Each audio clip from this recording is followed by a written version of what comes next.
এটা হচ্ছে EMT bender. এটা আমাদের ইএমটি ব্যান্ড করার ক্ষেত্রে কাজে লাগে। 90 অফসেট কুবরি ব্রিজ মারার ক্ষেত্রে আমরা এই পাইপটা পাকা করার কাজে ব্যবহার করে থাকি। এটা হচ্ছে ইএমটি, এটার নাম হচ্ছে ইএমটি ব্যান্ডার। তারপর আমরা যাব ইএমটি পাইপ। ইএমটি পাইপ এটা হচ্ছে 3/4 সাইজ। এটা অন্য সাইজের পাইপ আছে, হাফ ইঞ্চি আছে, 1 ইঞ্চি আছে, আর এটাকে বলে আমরা 3/4 সাইজ বা 25 mm। তারপর আছে এটা হচ্ছে flexible pipe, liquid flexible pipe. উপরে যেটা প্লাস্টিক প্রলেপ আছে এটা হচ্ছে লিকুইড ফ্লেক্সিবল পাইপ, ঠিক আছে। আর এটা আছে শুধু ফ্লেক্সিবল, এটার উপরে প্লাস্টিকের প্রলেপটা থাকে না। এটা হচ্ছে লিকুইড ফ্লেক্সিবল পাইপ। তারপর আমরা এটা হচ্ছে 9x9 স্টিল বক্স। এটা আমরা বেশিরভাগ ক্ষেত্রে ফায়ারের ক্ষেত্রে ইউজ করে থাকি, ঠিক আছে। তারপর দেখবো আমরা এটা কি 10x10 স্টিল বক্স। 10x10 বক্সের আরও ধরন আছে, কিন্তু এটা একটু ডিপ টাইপের। আর এটা হচ্ছে 7x7 বক্স। এটা আমরা সুইচ সকেটে, যেটা দেয়ালের মধ্যে ইউজ করে থাকি সুইচ সকেট লাগানোর ক্ষেত্রে। তারপর এটা হচ্ছে সি ক্লাম্প বা ওয়ান হোল ক্লাম্প, ঠিক আছে। আমরা এটা ইএমটি পাইপিং করার ক্ষেত্রে এটা দিয়ে আমরা পাইপগুলোর উপরে আটকাই। এটা হচ্ছে ডাবল ক্লাম্প বা ডাবল হোল ক্লাম্প। এটা আমরা আরজিএস বা ইএমটির ক্ষেত্রে ইউজ করে থাকি। এটা হচ্ছে পিবিসি ফিশার স্ক্রু লাগানোর আগে এটা আমরা দেয়ালের ভিতরে ঢুকিয়ে নিই। আর এটা হচ্ছে 6mm 3/4 সাইজের স্ক্রু এগুলো আমরা ইএমটি লাগানোর ক্ষেত্রে ইউজ করে থাকি।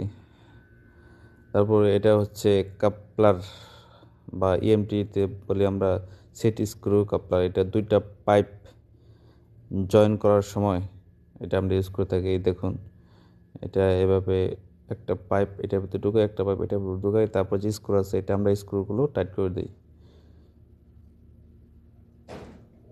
সেট স্ক্রু কাপলার বলি আমরা বেশিরভাগ ক্ষেত্রে কাপলারই বলে থাকি, অনেকে কাপলিং বলি। আর এটা হচ্ছে ফ্লেক্সিবল অ্যাডাপ্টার। যখন আমরা ফ্লেক্সিবলের সাথে আমরা এই অ্যাডাপ্টারটা ইউজ করে থাকি। দেখুন, বক্সের সাথে যখন আমরা ফ্লেক্সিবল পাইপ কানেক্ট করি তখন আমরা এটা খুলে এদিক দিয়ে ঢুকাবো, এই হোলে দিয়ে ঢুকাই। তারপরে যে এর যে ওয়াশার বা চেকনার আছে এটা আমরা লাগিয়ে দিই। বুঝতে পেরেছেন? এই দেখুন কীভাবে লাগানো হয় এটা। এটা আমরা এই যে এই এই লিকুইড ফ্লেক্সিবলের অ্যাডাপ্টার আছে, এটা অন্য, কিন্তু এভাবে আমরা ইউজ করে থাকি। এটা আর কি জাস্ট দেখালাম। এই দেখুন এভাবে আমরা কানেক্ট করে থাকি। আর এটা তো কাপলার। তারপর আছে কি কানেক্টর, সেট স্ক্রু কানেক্টর এটার নাম, কিন্তু আমরা কানেক্টর বলি, অনেকে আবার অ্যাডাপ্টার বলি, ঠিক আছে। ইএমটি কানেক্টর এটাও সেম, এই যে হোল থাকে এই হোলের সাথে আমরা এটাকে লাগিয়ে তারপর আমরা পাইপ বক্সের সাথে কানেক্ট করে দিই। তো এটা হচ্ছে এটার কাজ, ঠিক আছে। এই যে দেখুন এভাবে পাইপের, আসলে এক হাত দিয়ে ভিডিও করতেছি তো, আর এক হাত দিয়ে দেখাচ্ছি, এই জন্য একটু ভালোভাবে দেখাতে পারছি না। এই যে হোলের সাথে এভাবে ঢুকিয়ে দিয়ে ওই যে আগে ওইটার যে চেকনার আছে এটা খুলতে হবে, ঠিক আছে। খুলে তারপরে হোল দিয়ে ঢুকিয়ে তারপরে আমরা লাগিয়ে দেবো। তারপর এটা হচ্ছে এলবো। যখন কোনো ভীম থাকে, ভীমের মধ্যে আমরা যখন পাইপটা নিই তখন আমরা এলবোটা ইউজ করি, ঠিক আছে।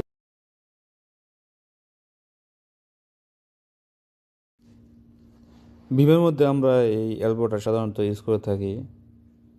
এটা ইএমটি এলবো বলে থাকি, ঠিক আছে। আশা করি আপনারা সবাই বুঝতে পেরেছেন। ইএমটি কাজের ক্ষেত্রে আমরা আসলে এই মেটেরিয়ালগুলো ইউজ করে থাকি, এগুলোই আসলে। তো আশা করি সবাই অনেক ভালো থাকবেন, সুস্থ